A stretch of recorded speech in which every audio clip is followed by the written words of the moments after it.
Nation आपके साथ में हूं, लक्ष्मी उपाध्याय। यूपी में सेकंड फेज में अब मतदान हो रहा है। लगभग 23% मतदान हो चुका है 11 बजे तक। लेकिन बड़ी खबर इस वक्त आपको बता दें, कानपुर देहात में प्रधानमंत्री नरेंद्र मोदी की जनसभा, पीएम मोदी मंच पर पहुंच चुके हैं। बड़ी खबर इस वक्त आपको बता दें, थोड़ी ही देर में जनसभा को संबोधित करेंगे। कानपुर देहात में प्रधानमंत्री नरेंद्र मोदी पहुंच चुके हैं, थोड़ी देर में जनसभा को संबोधित करेंगे। तस्वीरें इस वक्त आपके सामने हैं, क्या कुछ कह रहे हैं सुनाते हैं आपको। भारत माता की, भारत माता की।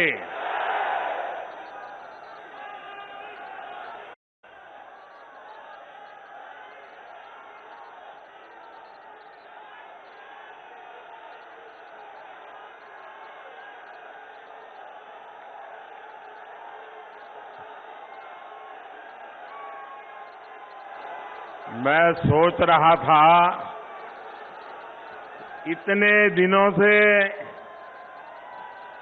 आप सब चुनाव अभियान में लगे हैं, लेकिन मैं देख रहा हूं आपकी ऊर्जा भी बढ़ रही है, उत्साह भी बढ़ रहा है।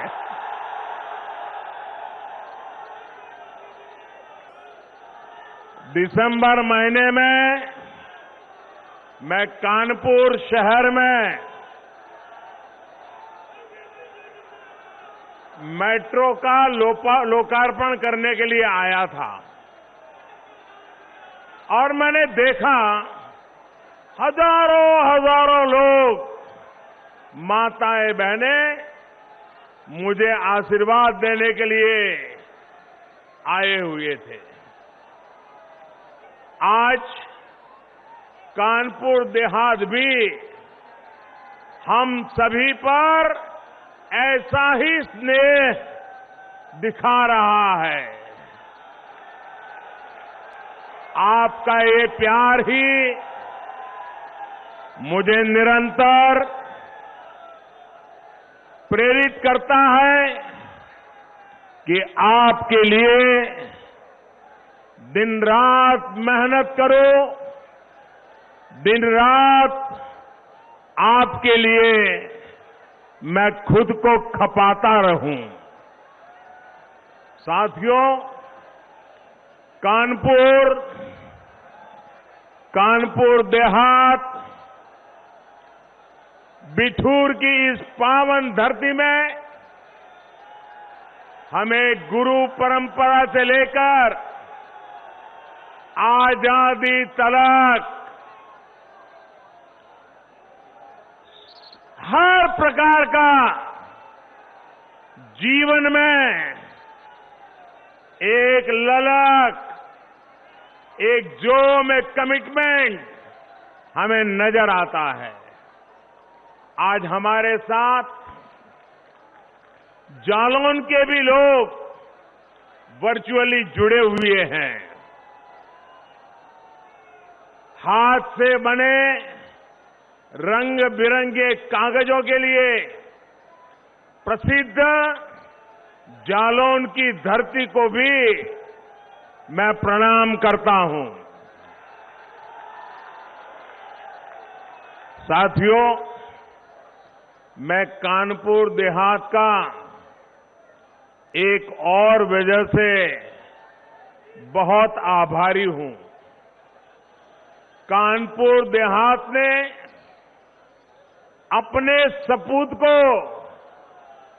देश के सर्वोच्च पद पर भेजा है।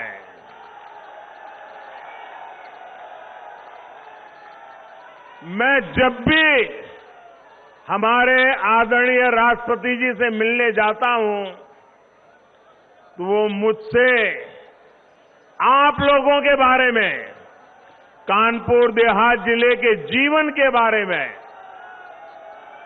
इतनी बातें बताते हैं, उनके दिल में आपके लिए जो प्यार है वो उनकी बातों में आसानी से समझ में आता है।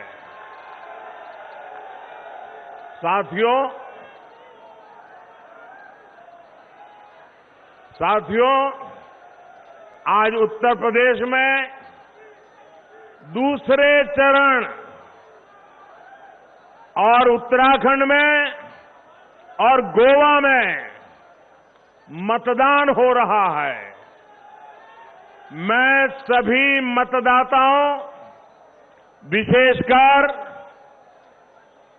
फर्स्ट टाइम वोटर्स से आग्रह करता हूं कि ज्यादा से ज्यादा संख्या में वोट देने का उनका ये पहली बार मौका, उस मौके को जाने न दें, ताकि अपने जीवन में उनको याद रहेगा कि कितनी छोटी उम्र में पहला वोट डाला था।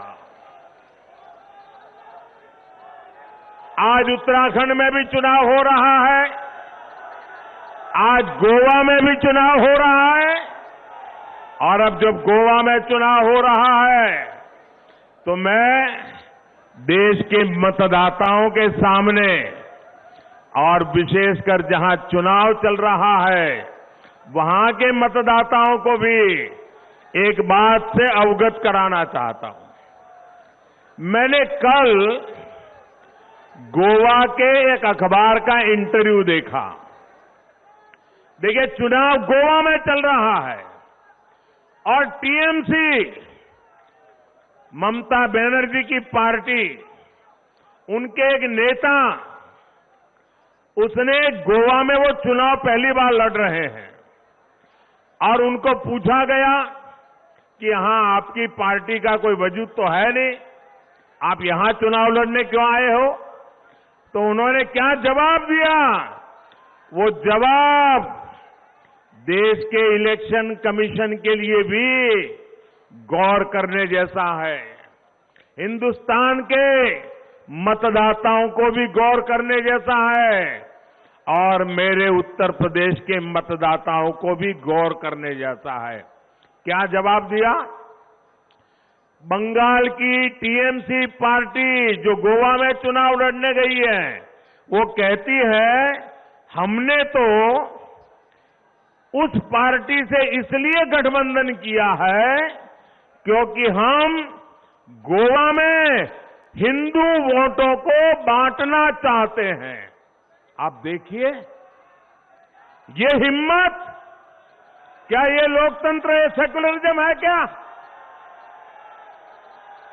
आप खुलेआम कहें कि हम हिंदू वोटों को बांटना चाहते हैं, तो आप किसके वोट इकट्ठा करना चाहते हो?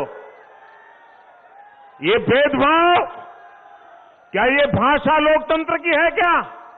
मैं गोवा के मतदाताओं को कहना चाहता हूं, ये मौका है इस प्रकार की राजनीति को दफना देने का।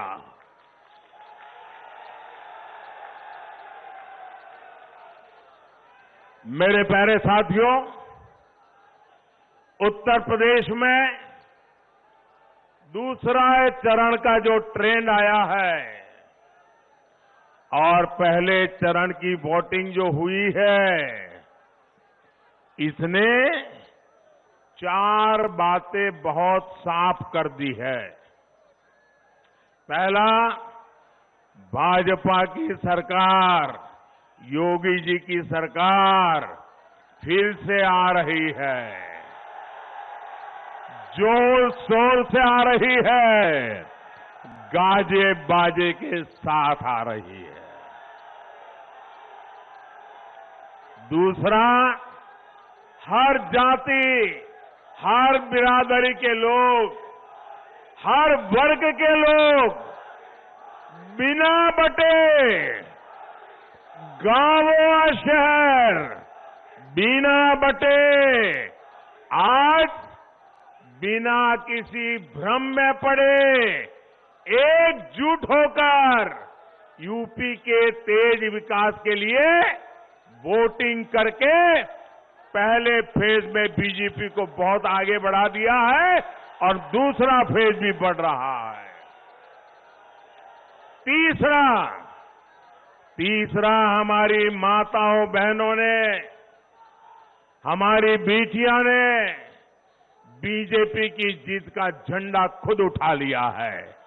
माताओं बहनों ने सुरक्षा के नाम पर सम्मानपूर्वक जो जिंदगी मिल रही है, उसके लिए माताओं बहनों ने बीजेपी को जिताने का झंडा उठा लिया है।